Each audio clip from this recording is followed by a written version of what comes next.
તમે શું કરતા હતા, તમે પેલા શું હતા, આજે શું છે એ મારા મોઢામાંથી ના બોલાવતા. તમે શું કરતા હતા, 2 નંબરનું શું કરતા હતા, ઓઇલની ચોરી શું કરતા હતા, ડીઝલ પેટ્રોલની ચોરીઓ શું કરતા હતા. અરે પાસામાં મેં તમને જોડાયો છે, કેમ ભૂલી ગયો ભાઈ? અમે વસાહતમાં આવી ત્યારે અમને પણ ખૂબ પીડા થતી હોય છે કે ભાઈ, પણ અમુક કારણો જે તે વખતના જે કઈ લોકો હતા એને યાદ નથી કરવા કે જેને વસાહતની ચિંતા બિલકુલ કરી નહીં. એટલા માટે થઈને આપણે 25-30 વર્ષ એવા લોકોને લઈને આવ્યા કે જેને આપણી વસાહતની કોઈ ચિંતા જ ના કરી.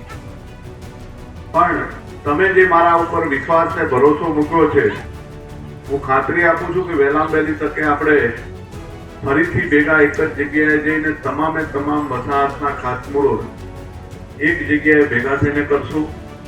સામેના જે ઉમેદવાર જીતીને મારે સામે આવ્યા છે એ જે કહી રહ્યા છે, અંદર નીચે જે તપાસ કરે કે વિકાસ કેટલો થયો છે ને વિકાસ નથી. નર્મદા વસવાટની વાત કરે છે.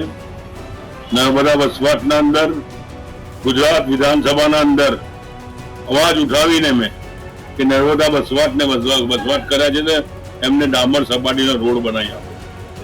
264 વસાવટ છે ગુજરાતની, 264 ગુજરાતની વસાવટને મેં વિધાનસભાના અંદર રજૂઆત કરીને મંજૂર કરાવીને રોડ બનાવ્યા છે. કોઈ વસાવટ બાકી નહીં હોય કે જ્યાં ડામર સપાટીનો રોડ ના બને.